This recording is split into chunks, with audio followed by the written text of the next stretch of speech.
नमस्कार, मैं हूं पुष्पेंद्र चौधरी और आप देख रहे हैं India voice Haryana Punjab bulletin में आपका स्वागत है। रुक करते हैं खबरों की ओर। मुख्यमंत्री आवास संत कबीर कुटीर पर पंजाब बीजेपी के प्रदेश अध्यक्ष सुनील जाखड़ ने शिष्टाचार भेंट की और नववर्ष की शुभकामनाएं दी। इस अवसर पर सीएम सैनी और सुनील जाखड़ के बीच कई मुद्दों पर गहन चर्चा हुई।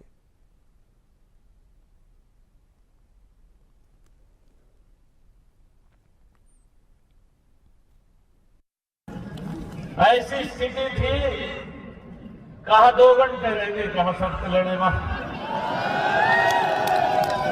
वो लोग बोलते थे, घंटे गिन रहे थे उनके लोग, कहा 2 घंटे रह गए,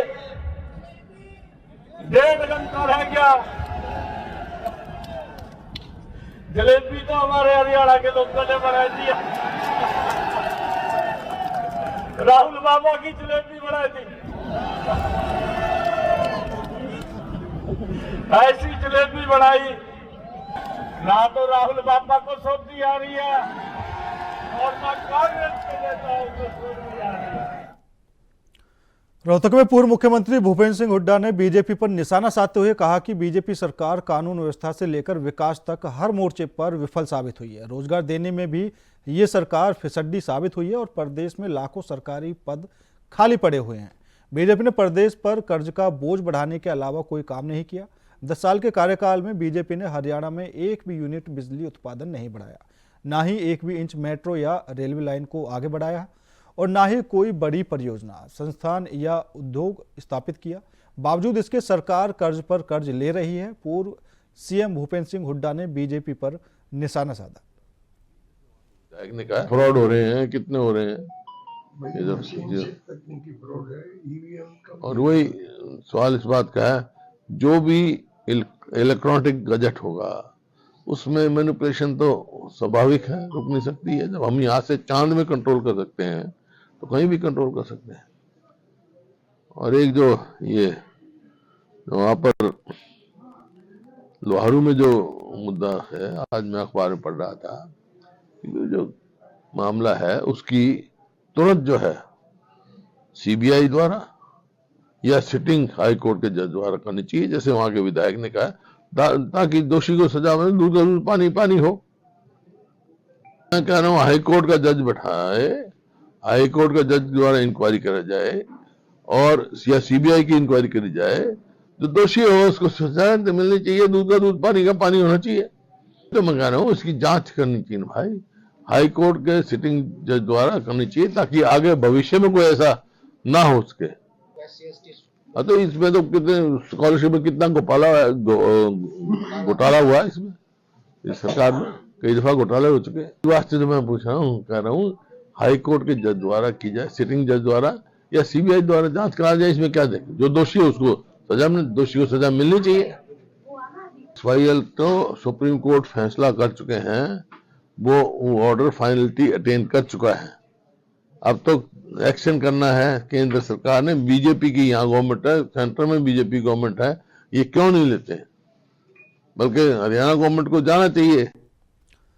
पिहोवा से कांग्रेस के विधायक मनदीप सिंह चट्ठा ने पिहोवा में सरस्वती तीर्थ का जायजा लिया। विधायक मनदीप सिंह चट्ठा ने बीजेपी सरकार पर निशाना साधते हुए कहा कि मौजूदा सरकार सरस्वती महोत्सव को अंतर्राष्ट्रीय स्तर पर मनाने की बात कह रही थी, लेकिन सरस्वती नदी का बुरा हाल मौजूदा सरकार में ही हुआ है।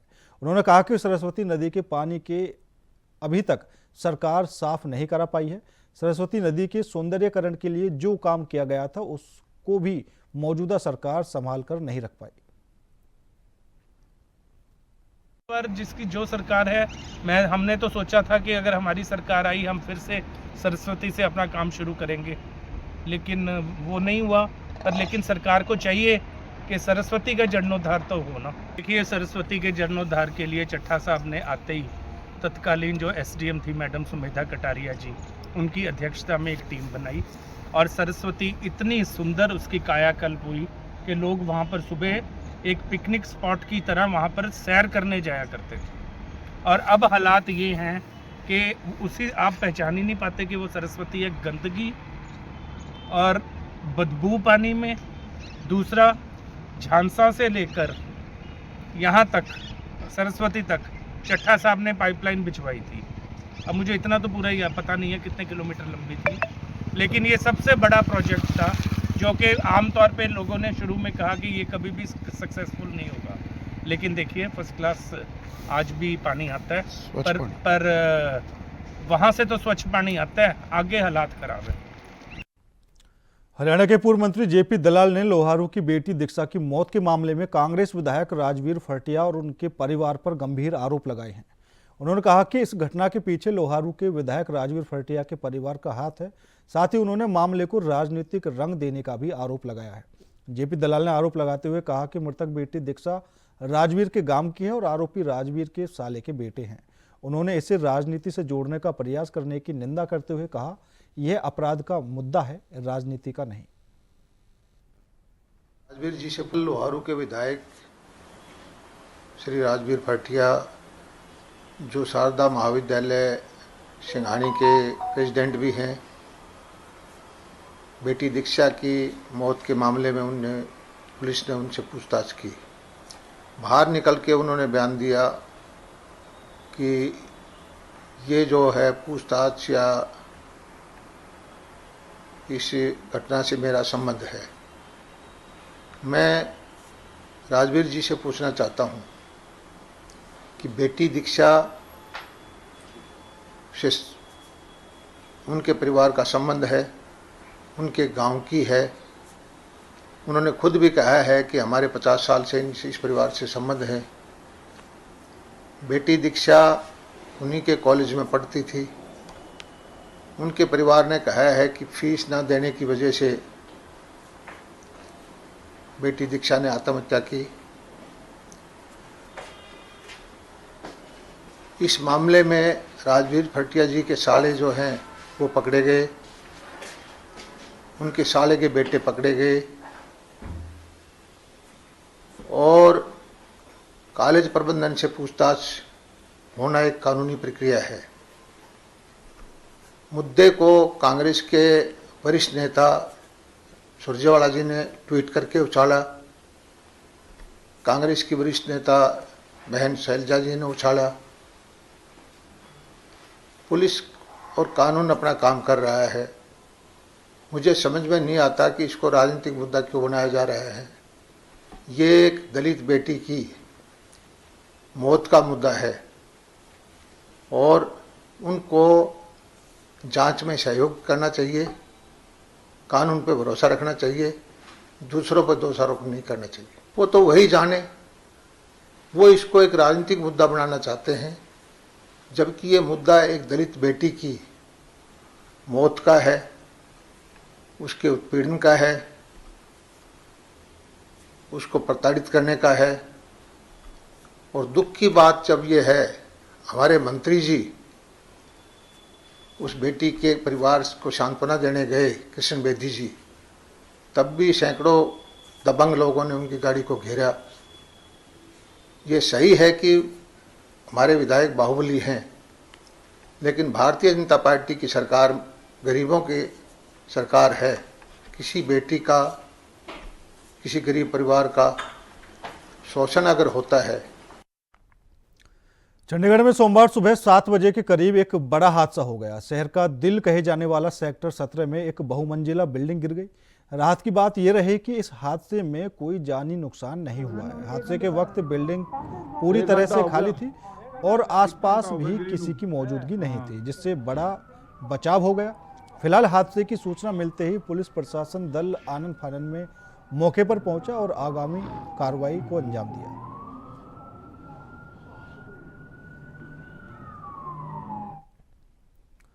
युवा कार्यक्रम और खेल मंत्रालय भारत सरकार और गृह मंत्रालय भारत सरकार के सौजन्य से आगामी 8 से 13 जनवरी तक फरीदाबाद में सतयुग दर्शन इंस्टीट्यूट में कश्मीरी युवा आदान प्रदान कार्यक्रम का आयोजन किया जाएगा, जिसमें कश्मीर के 6 जिलों से 132 कश्मीरी युवा हिस्सा लेंगे। इस कार्यक्रम का मुख्य उद्देश्य हरियाणवी और फरीदाबाद की संस्कृति विरासत को कश्मीरी युवाओं को रूबरू करवाना है। प्रेस वार्ता के माध्यम से इस कार्यक्रम के बारे में जानकारी दी गई। 8 जनवरी से 13 जनवरी तक ये विशेष कार्यक्रम सतयुग दर्शन ट्रस्ट के परिसर में आयोजित किया जा रहा है, वसुंधरा में। और इस परिसर को ही क्यों चुना गया, मैं इसके विषय में बताना चाहूंगा कि ये ऐसा परिसर है जो अपने आप में ही आकर्षक है, अनूठा है, अद्भुत है। क्योंकि यहाँ पर जो ध्यान कक्ष विश्व का पहला स्कूल समभाव समदृष्टि का स्कूल बना हुआ है, जहाँ पर मानवता का पाठ पढ़ाया जाता है। जो युवा हमारे सब पास आ रहे हैं कश्मीर से, उन युवाओं को भौतिक ज्ञान के साथ साथ आत्मिक ज्ञान के प्रति भी प्रेरित किया जाएगा कि कैसे वो शांत स्वभाव के व्यक्ति बन सकते हैं और एक अच्छे युवा बने, क्योंकि युवा जो है हमारे आने वाले कल का भविष्य है। तो उस भविष्य को यदि हमने सुनहरा बना दिया, अच्छा बना दिया, उनकी नींव मजबूत कर दी, तो निश्चित रूप से जो हमारा देश है अच्छा बनेगा। और इसमें सतयुग दर्शन ट्रस्ट विगत कई वर्षों से कार्यरत है, जो कि मानवता का पाठ पूरे देश को ही नहीं अपितु पूरे विश्व को पढ़ा रहा है। तो मैं उन सभी का आपके चैनल के माध्यम से स्वागत करना चाहूंगा। आम लोग भी क्या आ सकते हैं इस प्रोग्राम का हिस्सा बनने बतौर दर्शक? यही बताना चाहूंगा कि इसमें केवल कश्मीरी युवा आमंत्रित हैं और साथ ही जो हमारे कैंपस के जो बच्चे हैं कॉलेज के और हरियाणा के जो ये नेहरू युवा केंद्र के जो व्यवस्थापक टीम है और वहाँ की हमारे यहाँ की जो व्यवस्थापक टीम है वही इसमें सम्मिलित होगी। 8 जनवरी से 13 जनवरी युवा कार्यक्रम एवं खेल मंत्रालय भारत सरकार और गृह मंत्रालय भारत सरकार के सौजन्य से कश्मीरी युवा आदान प्रदान कार्यक्रम का आयोजन 8 से 13 जनवरी तक सतयुग दर्शन इंस्टीट्यूट ऑफ टेक्नोलॉजी भोपानी फरीदाबाद में आयोजित किया जा रहा है। तो उसमें कैसे इस प्रोग्राम को आप आगे बढ़ाएंगे? आप बता रहे कश्मीरीज आएंगे इसमें? यह कश्मीरी युवा आदान प्रदान कार्यक्रम का मुख्य उद्देश्य हरियाणवी और फरीदाबाद की सांस्कृतिक विरासत रहन सहन से कश्मीरी युवाओं को रूबरू कराना है। यह कार्यक्रम विभिन्न सत्रों में आयोजित किया जाएगा, जिसमें कश्मीरी युवाओं को कैरियर काउंसलिंग, नशा मुक्ति, राष्ट्र निर्माण में युवाओं की भूमिका जैसे सत्रों का आयोजन किया जाएगा। कितने कश्मीरी युवा कहाँ से आएंगे यहाँ पर, और स्पेशल क्या होगा जो लोगों को भी अट्रैक्ट करेगा? यहाँ पर 132 कश्मीरी युवा कश्मीर के 6 जिलों से अनंतनाग, पुलवामा, बारामूला, श्रीनगर, बड़गांव से आएंगे और यहाँ पर विभिन्न हरियाणवी कल्चर को रिप्रेजेंट करती हुई स्टॉल्स का आयोजन महिला मंडलों द्वारा लगाया जाएगा, जैसे कि एकता महिला मंडल खान पान से बाजरे की रोटी और जो हमारे हरियाणवी कुजीन्स है उनसे कश्मीरी युवाओं को रूबरू कराया जाएगा। साथ ही साथ स्टार्टअप्स की स्टॉल्स का भी आयोजन किया जाएगा। फिलहाल रुकते हैं छोटे से ब्रेक के लिए। ब्रेक के बाद खबरों का सिलसिला लगातार जारी है। ब्रेक के बाद एक बार फिर आप सभी का स्वागत है। रुक करते हैं अगली खबर का। जगाधरी के सेंट थॉमस स्कूल के पास रविवार देर रात सड़क हादसे में यूपी के मुरादाबाद के रहने वाले 14 वर्षीय निखिल की दर्दनाक मौत हो गई और उसके साथ गाड़ी ड्राइव कर रहा सचिन इस हादसे में गंभीर रूप से घायल हो गया, जिसे इलाज के लिए अस्पताल में भर्ती करवाया गया है। वहीं हादसे का कारण सड़क में बने गड्ढे की वजह से गाड़ी अनबैलेंस होकर स्कूल की दीवार से टकरा गई। मिली जानकारी के अनुसार यूपी के मुरादाबाद का रहने वाला 14 वर्षीय निखिल बराड़ा के सिंहपुरा गांव में रहकर साइकिल रिपेयर का काम सीख रहा था और वह रविवार देर रात सचिन के साथ गाड़ी में सवार होकर किसी काम से जगाधरी जा रहा था। पास कोई करीब 11 बजे के लगभग थाने में सूचना प्राप्त हुई। 11:30 बजे रुक आया था और तुरंत हमारा PSI खुशबीर सिंह मौके पर गए और हमने गाड़ी को उठवा के और एक बच्चा था 14 साल का, उसमें निखिल कुमार और सचिन कुमार, उनको हमारे जाने से पहले किसी ने दाखिल करवा दिया था सिविल हॉस्पिटल में और वहाँ पे कोई उनका वारिस नहीं मिला था कोई भी। और जो सचिन कुमार है उसको डॉक्टर साहब ने ये जिंदल हॉस्पिटल में दाखिल है, इलाज चल रहा है और निखिल कुमार की डेथ हो चुकी है इसमें। गाड़ी कौन ड्राइव कर रहा सर? ये सचिन कुमार ड्राइव कर रहा था गाड़ी। दोनों घायल है? हाँ, सचिन कुमार घायल है, काफ़ी छोटे हैं। सचिन बालिक है और ये नाबालिग है जो निखिल कुमार है। नहीं तेज नहीं थी, वो धुंध थी एक तो रात को और कोई आगे आ गया कुछ जानवर कोई, उसकी वजह से गाड़ी साइड में चली गई। नहीं, दीवार से, स्कूल की दीवार से। तो अभी कुरुक्षेत्र के गांव धुराला में एक महिला ने पुलिस में शिकायत दर्ज कराई है कि महिला ने शिकायत में बताया कि कुछ लोगों ने उसके खेत पर लगी ट्यूबवेल की मोटर से तार को चोरी कर लिया है, जिसके बाद पुलिस ने कार्रवाई करते हुए आरोपियों की तलाश शुरू कर दी और आरोपी रवि और राकेश को गिरफ्तार कर कोर्ट में पेश किया है।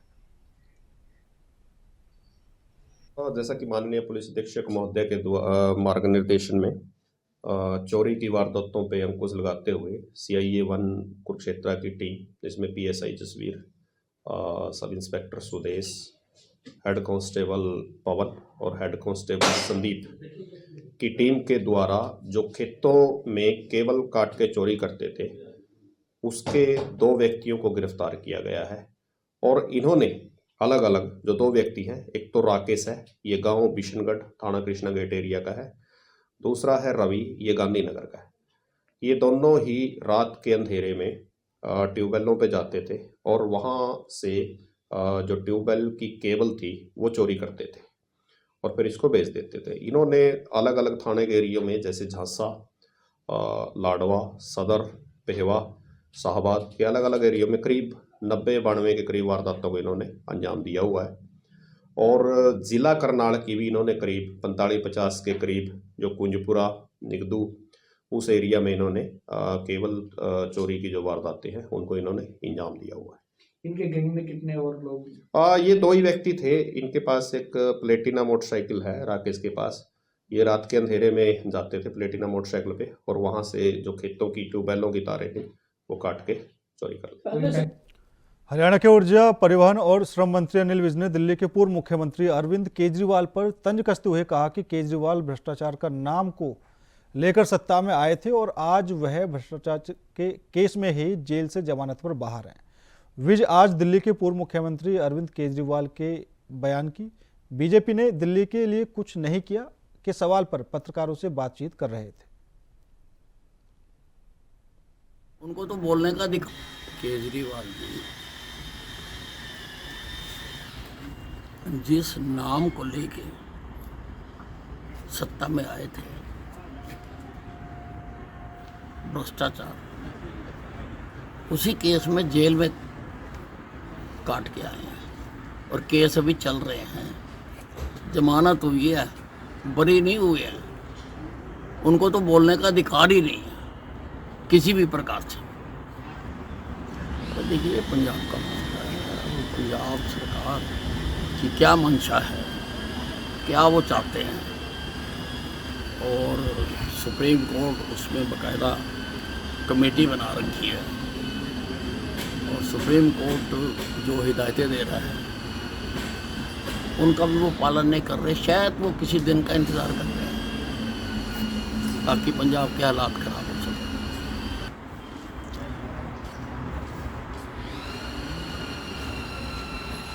ना नौमन तेल होगा, ना राधा नाचेगी। जब इनको पता है कि कांग्रेस की सरकार ही नहीं आनी तो फिर जितनी मर्जी घोषणाएं कर दो, क्योंकि इनके ऊपर तो कोई दायित्व है नहीं।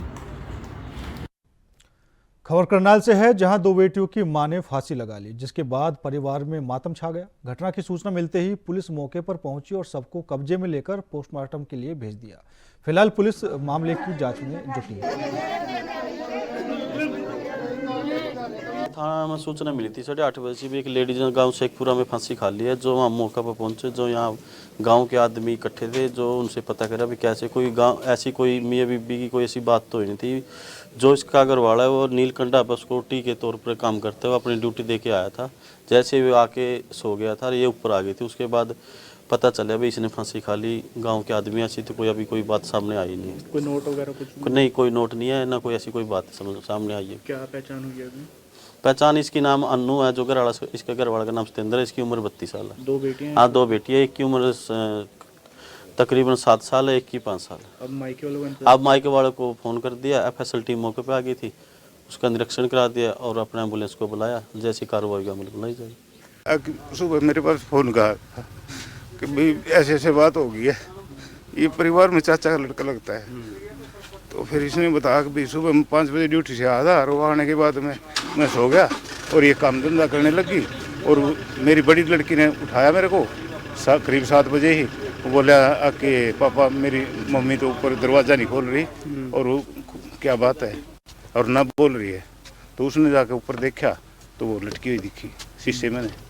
फिर उसके बाद मैं अड़ोस पड़ोस के सभी गाँव वालों ने देखा तो ख़त्म हो रही थी।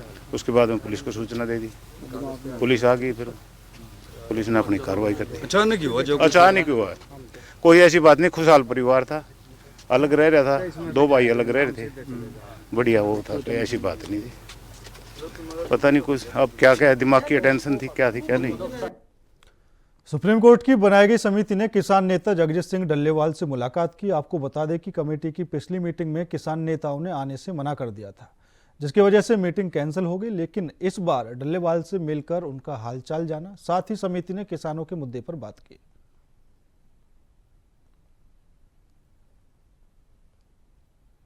नेशनल स्ट्रेंथ लिफ्टिंग चैंपियनशिप में भिवानी के नितेश मिड्डा ने स्वर्ण पदक जीता, जिसको लेकर खेल नगरी के लोगों में खुशी की लहर है। आपको बता दें कि नितेश ने नेशनल स्ट्रेंथ लिफ्टिंग चैंपियनशिप में 137.5 किलो की बेंच प्रेस किया, जिसमें उसको गोल्ड मेडल जीता। जिसके बाद भिवानी पहुंचने पर समस्त पंजाबी खत्री सभा की तरफ से नितेश का फूल मालाओं से जोरदार स्वागत किया।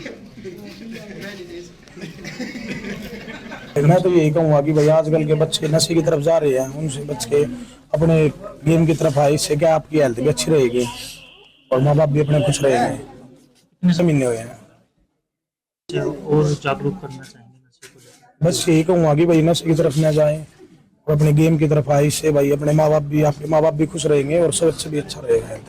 भाई अच्छे भी आते हैं और एक नकले भी आते हैं, तो आपके ऊपर डिपेंड है आप कहाँ से परचेज कर रहे हो। अभी लोहारू में आयोजित हुआ था स्ट्रेंथ लिफ्टिंग का गेम, जिसमें आईबीपी नेशनल में मेरा गोल्ड आया है, जिसमें मैंने 137.5 केजी लगाकर एक रिकॉर्ड बनाया और साथ में गोल्ड लिया है। इसका श्रेय मैं अपने माता पिता, मेरी बहना और मेरे कोच साहब को देना चाहूँगा। इनके आशीर्वाद के बिना मेरा कुछ नहीं हो सकता था। मैं शुरू में बहुत एक अंडर कॉन्फिडेंट लड़का हुआ करता था, जिसकी वजह से मुझे बहुत बुरा फील होता था। धीरे धीरे मैंने बहुत स्किनी हुआ करता मैंने जिम ज्वाइन की, जिस वजह से मुझे अंदर अपने मैं हैवी वेट लिफ्ट करता था, जिस वजह से मेरे अंदर जुनून जागा कि मुझे गेम करना चाहिए। फिर मुझे दर्शन कोच साहब का आशीर्वाद मिला, जिसकी वजह से इन्होंने मुझे रास्ता दिखाया, जिसकी वजह से इनका मुझे गोल्ड मेडल प्राप्त हुआ। आगे मेरा ये है कि मैं इंटरनेशनल भी खेलना चाहूँगा और आगे देश का नाम रोशन करूँगा। सर मेरे को वैसे जिम को तो करते हुए टाइम हो गया, लेकिन मैंने अभी स्ट्रेंथ लिफ्टिंग की तैयारी सिर्फ 6 महीने से की है। हाँ जी। वैसे तो मैं एक प्रोफेशनल वेटनरी डॉक्टर हूँ, जो मैं प्रैक्टिशनर हूँ प्राइवेट, लेकिन मेरा ये इसके अंदर बहुत रुचि है और ये मेरा पैशन के तौर पे मैं इसको लेके चल रहा हूँ। ये नितेश मेरा बेटा है, बहुत टाइम से तैयारी कर रहा था, आज इसको सक्सेस मिल गई। हम बहुत खुश हैं और ये कहता है मैं देश का नाम रोशन करूंगा।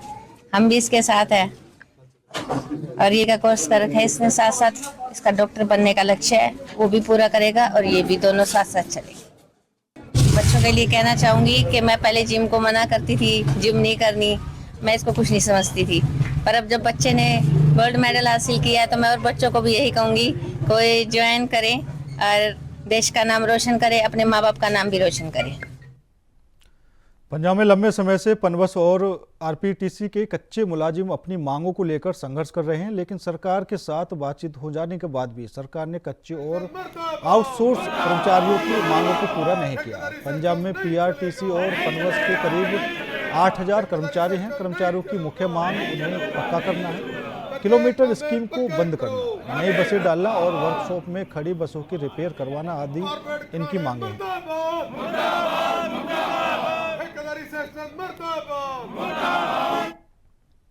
खबर जिनसे है, जहां नेशनल हाईवे पर दर्दनाक सड़क हादसा हो गया, जिसमें 2 महिलाओं की दर्दनाक मौत हो गई। दरअसल तेज रफ्तार गाड़ी नेशनल हाईवे की ग्रिल को तोड़कर 15 फीट नीचे जा गिरी। आपको बता दें कि गाड़ी में सवार लोग माता वैष्णो देवी के दर्शन करके वापस नोएडा की तरफ लौट रहे थे। इस दौरान हाईवे पर अचानक से जानवर आ जाने से गाड़ी का बैलेंस बिगड़ गया, जिस कारण ग्रिल को तोड़कर गाड़ी नीचे जा गिरी। सूचना मिलते ही पुलिस मौके पर पहुंची और घायलों को सरकारी अस्पताल में भर्ती कराया, जहां डॉक्टरों ने 2 महिलाओं को मृत घोषित कर दिया।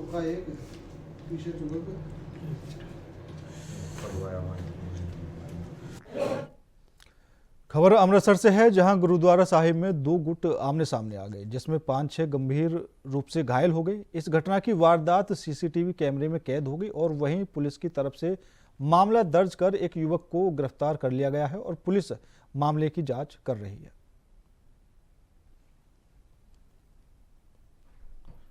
खबर पटियाला से है, जहां रोडवेज कर्मचारी 3 दिन के लिए बसों का चक्का जाम कर रहे हैं। कर्मचारियों की यह कार्रवाई उनकी लंबे समय से लंबित मांगों को लेकर है।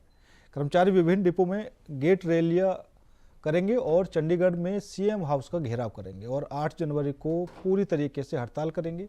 सभी बसों का चक्का जाम करने की यहाँ पर रणनीति बनाई गई है। उन्होंने कहा कि उनकी मुख्य मांगों में से एक मांग है जिसमें लंबे समय से काम कर रहे कच्चे कर्मचारियों को पक्का करना है और आउटसोर्स कर्मचारियों के वेतन में कटौती और साथ ही नई बसें लाना और बाहरी राज्यों में कर्मचारियों की भर्ती बंद करना।